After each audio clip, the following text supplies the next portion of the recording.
Recently একটা ঘটে যাওয়া ঘটনা আমি আপনাদের সঙ্গে শেয়ার করছি। তো কাল আমাদের গ্রামে একটা পাড়ার জেঠু হয়, উনার হঠাৎ করে খুবই শরীর খারাপ হয় আর স্ট্রোক হয়। তো ওনাকে নিয়ে যাওয়া হয় তমলুকের একটা নামকরা হসপিটালে, ওখানে অ্যাডমিট করানো হয়। তো ওখানে টেস্ট করার পর ওনাকে বলা হয়েছে যে ওনার খুবই অবস্থা খারাপ, ওনাকে সার্জারি করতে হবে। তো ওনাকে সার্জারির জন্য নিয়ে যাওয়া হয় এবং ওনার হার্ট ব্লক হয়ে গেছিলো। তো সার্জারি করার পর ওনাকে একটা পেসমেকারও বসানো হয়। এবার সেই মুহূর্তে উনি হয়তো মারাও গেছিলেন। এবার তখন কিন্তু পেশেন্টের বাড়ি থেকে যারা গেছিলেন ওনাদেরকে কিছু জানানো হয়নি এবং ওনাদেরকে লাস্ট সার্জারির পরেও ওনাদেরকে দেখতেও দেওয়া হয়নি যে কি হয়েছে, উনি ঠিক আছেন কি না, সুস্থ আছেন কি না, দেখতে দেওয়া হয়নি। ওনাদেরকে বলেছেন যে ওনার অবস্থা খুবই খারাপ, সার্জারির পরেও ওনার অবস্থা খুবই খারাপ, ওনাকে এখন ভেন্টিলেশনে দেওয়া হবে। তো এখন উনি ভেন্টিলেশনে থাকবেন।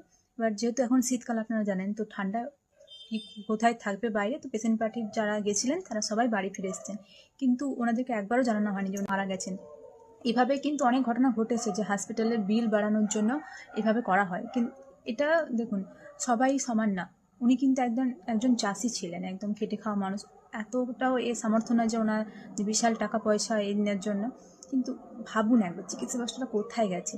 তো এভাবে সব জানাজানি হওয়ার পর ওখানে আমাদের পাড়া থেকে কিছুজন যাওয়ার পর ওখানে একটু গন্ডগোল টাইপের হয় এবং ওনারা ভিডিও করতে চাইছিলেন, সোশ্যাল মিডিয়ার সামনে এটা ব্যাপারটা তুলে ধরতে চাইছিলেন, কিন্তু ওনারা ওখানে ভিডিও করতে দেয়নি। হসপিটালের কর্তৃপক্ষরা ওনারা যারা ছিলেন, ভিডিওটা করতে দেওয়া হয়নি ওনাদেরকে।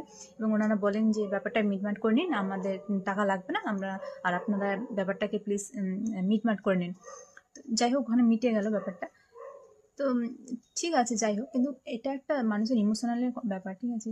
তার ছোট বাচ্চা আছে বাড়িতে, তো এইভাবে তো আর ইমোশন নিয়ে খেলা উচিত নয়। হসপিটালের ব্যবস্থাটা কোথায় গেছে একবার ভাবুন।